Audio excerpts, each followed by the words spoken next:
So if I say, what is the approximate value of 1/3 to the negative 1.5? Well, okay.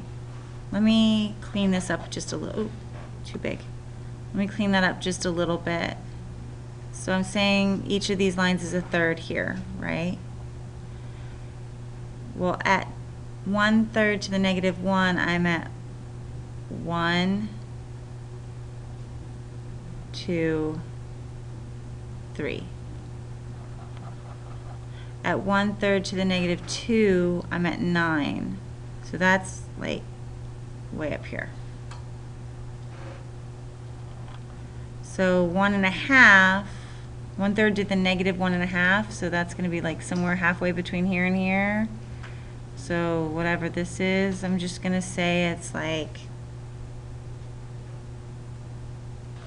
probably 5 or 4 or 5, maybe.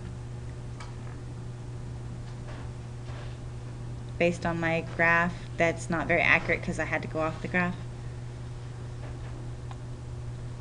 Basically, all your graphs are going to look like this or like this.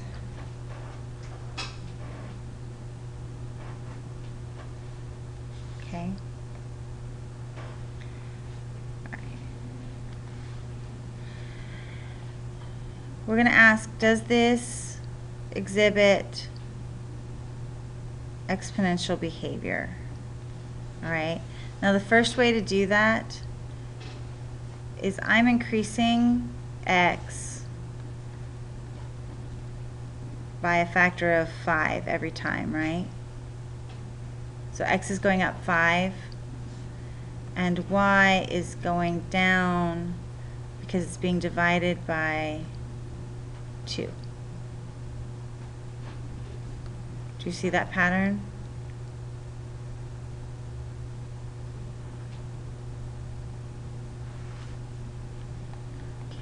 Okay. So what we're doing is we're dividing by 2 each time.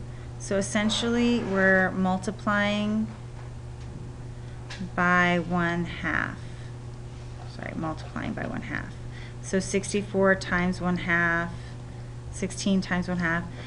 Because we have a common multiplying difference in our y's, it is probably exponential because we're probably getting 1/2 to the x. Because every time we're multiplying by 1/2, by 1/2, by 1/2, by 1/2. Okay. The second method is we can use graphing. Now, I'm not going to be able to use this graph with this scale. So what I'm going to do is I'm going to change my axes on this one.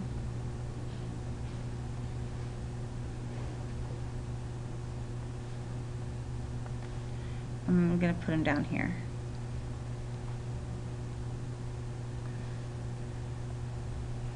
Because I know I'm not going to have any negative numbers. Does that make sense? Okay.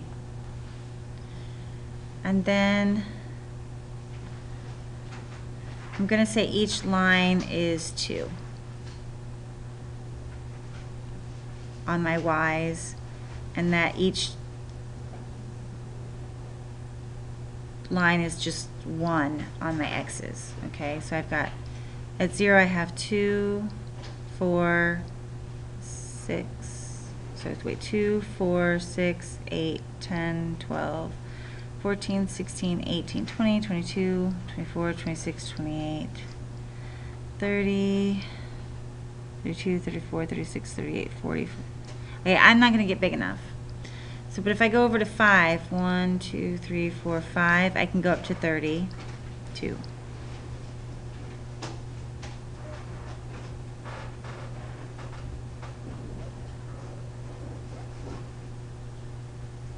Okay, 6. So that's 532. And if I go over to 10, so this was 5.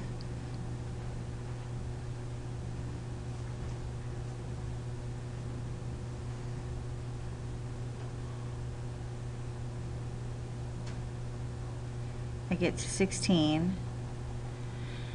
And if I go over 15,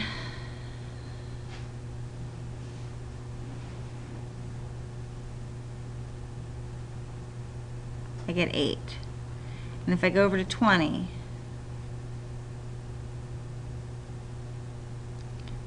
I have 4. And if I go over to 25, I have 2. And if you look at this, my pattern is a curve.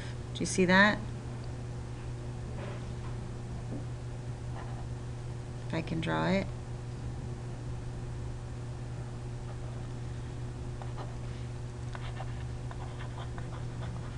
If you get a curve that either goes like this or like this, then you do have an exponential.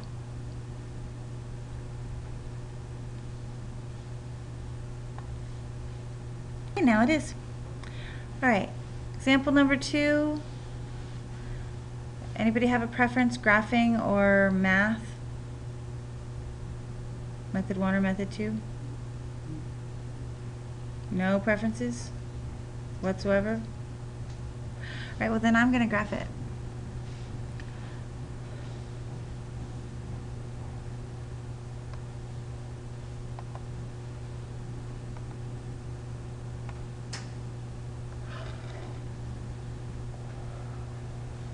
Okay, so you can just it doesn't have to be perfect for this since you're just taking notes. Okay, at 0 I'm at 12, so 1, 2, 3, 4, 5, 6, 7, 8, 9, 10,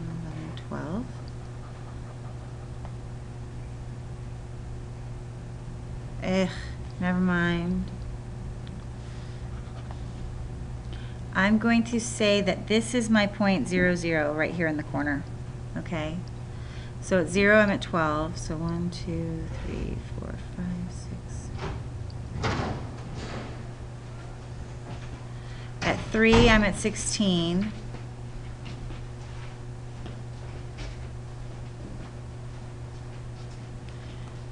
Six, I'm at 20.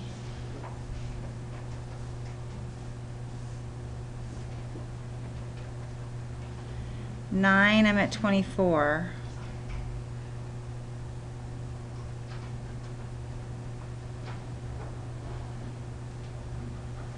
And if I graph this, it is a straight line, is it not?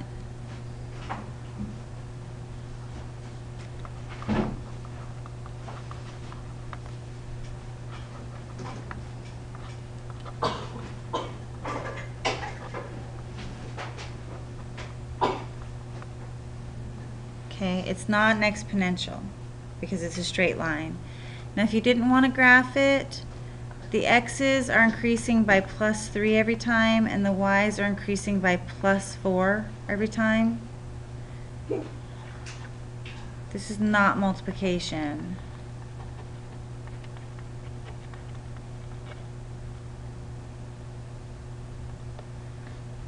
So not multiplied, it's non-exponential.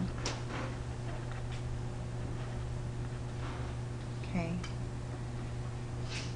So 2 methods, pick your favorite.